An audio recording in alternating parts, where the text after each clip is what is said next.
জানো মমতা দি একবার প্রেগনেন্ট হয়ে গেছিলেন, আন্দামান ট্যুর করছি আমি, দিদি প্রেগনেন্ট হয়ে গেল। দিদি তখন যুব কংগ্রেস থাকতে পারে, কিন্তু প্রকাশ্য সোশ্যাল মিডিয়াকে বলা যে মমতা ব্যানার্জি গর্ভবতী হচ্ছে ইত্যাদি ইত্যাদি এরকম নোংরা কথা বলার জন্য কেন মমতা ব্যানার্জি পুলিশ মন্ত্রী হওয়ার পরে, মুখ্যমন্ত্রী হওয়ার পরে সোনালী গুহাকে অ্যারেস্ট করে জেলে ঢুকাচ্ছে না, এটাই আমার ভাবতে অবাক লাগছে। একজন মুসলমান মেয়ে, পাড়া গ্রামের মানুষ, ভাঙড়ের মেয়ে, শুধু একটা ভুল কথা বলেছিল বলে 24 ঘন্টা সময় যায়নি, আপনার পুলিশ তাকে অ্যারেস্ট করে তাকে জেলের মধ্যে পাঠাতে হলো। তাকে কোর্ট থেকে বেল নিতে হলো।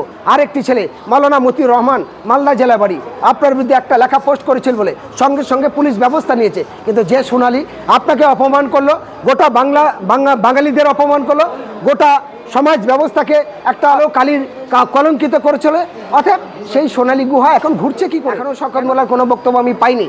তার বক্তব্য শুধু পাই মুসলমানদের বিরুদ্ধে, নওশাদ সিদ্দিকীর বিরুদ্ধে, অন্যদের বিরুদ্ধে। কিন্তু যে সোনালী গুহ দিদিকে অপমান করলেন, মুখ্যমন্ত্রীর নামে কুরুচিকর মন্তব্য করলেন, তার বিরুদ্ধে একটাও কোনো বক্তব্য নেই, তার বিরুদ্ধে কোনো এফআইআর নেই, কোনো কমপ্লেন নেই। তাকে কেন গ্রেপ্তার করা হলো না? এটা যদি অন্য কেউ বলতেন তাহলে তার 12 ঘন্টা সময়। দেখুন, আমি সর্বপ্রথমে বলি, সোনালী গুহা এতদিন যখন তৃণমূল কংগ্রেসে ছিল তখন দিদি ভালো ছিল। আজকের যখন এখান থেকে বেরিয়ে গেল, বিজেপির সঙ্গে জুটলো, আর বিজেপি গোবর আর মুদ খাওয়ার পরে তার জ্ঞান আক্কেলটা হারিয়ে ফেলে। স্বাভাবিকভাবে গোবর খেলে গোবরের মতো বুদ্ধি হয়। তাই সোনালী গুহার মাথায় চুল উঠে গেছে, হাওয়া লাগছে, কখনো গরম লাগছে, ঠান্ডা লাগছে, আর কখনো ঘেমে যাচ্ছে। তাই তার ব্রেন মানসিকতা হারিয়ে ফেলেছে, মানসিক ভারসাম্যহীন হয়ে গেছে, ওকে চিকিৎসা করা দরকার। কারণ এই সোনালী গুহ বলে কি করে যে 15 বছর রাজ্যের মুখ্যমন্ত্রী। আমি হতে পারি মমতা ব্যানার্জির বিরোধী, কিন্তু একটা কথাই তো বাস্তব মানতে হবে, তিনি রাজ্যের মুখ্যমন্ত্রী, রাজ্যের চেয়ারপারসন, তাকে সম্মান রেখে কথা বলতে হবে। আমরা বেইজ্জতির কথা বলি না। রাজনৈতিকভাবে মত পার্থক্য থাকতে পারে, অন্য নীতি আদর্শ মত পার্থক্য থাকতে পারে, কিন্তু প্রকাশ্য সোশ্যাল মিডিয়াকে বলা যে মমতা ব্যানার্জি গর্ভবতী হচ্ছে ইত্যাদি ইত্যাদি এরকম নোংরা কথা বলার জন্য কেন মমতা ব্যানার্জি পুলিশ মন্ত্রী হওয়ার পরে, মুখ্যমন্ত্রী হওয়ার পরে সোনালী গুহাকে অ্যারেস্ট করে জেলে ঢুকাচ্ছে না, এটাই আমার ভাবতে অবাক লাগছে। আমি শুধু দিদির সম্মান জানিয়ে, আপনি মুখ্যমন্ত্রী, আপনি স্বরাষ্ট্রমন্ত্রী, আপনি পুলিশ মন্ত্রী, আপনি স্বাস্থ্যমন্ত্রী, আপনি বাংলার সর্বময় কর্তা, আপনার কাছে বিনয়ের সঙ্গে আবেদনটাকে আমি বলতে চাই, ছোট্ট একটা বিচার। এই পবিত্র রমজান মাসে আমি হোসেন গাজী মানবাধিকার কর্মী হিসাবে বলতে চাই, আমি জানি একজন মুসলমান মেয়ে, পাড়া গ্রামের মানুষ, ভাঙড়ের মেয়ে, শুধু একটা ভুল কথা বলেছিল বলে, যে আপনার নামে বলেছিল বলে 24 ঘন্টা সময় যায়নি, আপনার পুলিশ তাকে অ্যারেস্ট করে তাকে জেলের মধ্যে পাঠাতে হলো। তাকে কোর্ট থেকে বেল নিতে হলো।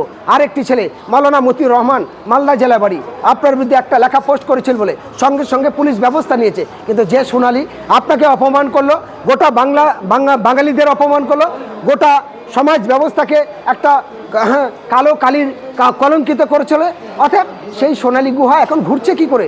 কেন তাকে গ্রেপ্তার করছে না? কেন আপনার প্রশাসন নীরব? এটাই আমরা জানতে চাই। তাই আমি বলবো, যারা বিজেপি যতদিন তৃণমূলে ছিল তখন ভালো, আর যখন বিজেপিতে যাওয়ার পর তখন কালো হয়ে গেল, উল্টো কথাবার্তা। তাই আমি আপনাদের মাধ্যমে জিএসটিভির পর্দায় আমি মাননীয় মুখ্যমন্ত্রীর কাছে আবেদন রাখবো, যে আপনাকে কলঙ্কিত করছে, তার দ্বারায় সমাজের ভালো কিছু হতে পারে না। আপনার হতে পারে ছায়া সঙ্গী, হতে পারে আপনার পুরানো সঙ্গী, সে যখন আপনাকে বলছে ডাইনি, সে যখন আপনাকে বলছে আপনি গর্ভবতী হচ্ছেন, তাহলে তার দ্বারা এই সমাজের আরও ভালো কিছু হবে সেটা লক্ষ্য করা যায় না। এরা আমার মনে হয় সমাজের ভাইরাস, এই ভাইরাসদের ভিতরে সঠিক ভ্যাকসিন দেওয়া আপনার কর্তব্য। আপনি পুলিশ মন্ত্রী, অবিলম্বে আমাদের মাধ্যমে তার আবেদন রাখছি, তাকে এফআইআর করে, লিখিত কমপ্লেন করে তাকে অবিলম্বে গ্রেপ্তার করা উচিত। ভাঙড়ের যে মেয়েটি মুখ্যমন্ত্রী মমতা বন্দ্যোপাধ্যায়ের পরিচালনার মন্তব্য করেছিলেন, এর পরিপ্রেক্ষিতে শওকত মোল্লা তার বিরুদ্ধে কেস করে বলেছিলেন যে দিদির বিরুদ্ধে যে যা বলবে আমি সবার আগে কেস করব। তো আজ তো দেখুন, আমি এই ঘটনার পরে আমি যেটা বুঝতে পারছি, যদি আমরা একটা সময় দিচ্ছি, যদি এই ঘটনার পরেও শওকত মোল্লা যদি বলে যে সোনালী গুহা ভালো, তার বিরুদ্ধে কোনো অ্যাকশান নেই, এখনও শওকত মোল্লার কোনো বক্তব্য আমি পাইনি। তার বক্তব্য শুধু পাই মুসলমানদের বিরুদ্ধে, নওশাদ সিদ্দিকীর বিরুদ্ধে, অন্যদের বিরুদ্ধে। কিন্তু যে সোনালী গুহ দিদিকে অপমান করলেন, মুখ্যমন্ত্রীর নামে কুরুচিকর মন্তব্য করলেন, তার বিরুদ্ধে একটাও কোনো বক্তব্য নেই, তার বিরুদ্ধে কোনো এফআইআর নেই, কোনো কমপ্লেন নেই। তাকে কেন গ্রেপ্তার করা হলো না?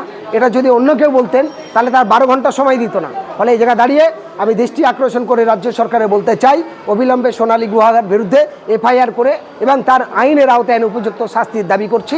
তার সাথে সাথে ক্যান্সারের থেকে ভয়ঙ্করী রোগ হলো হিংসা।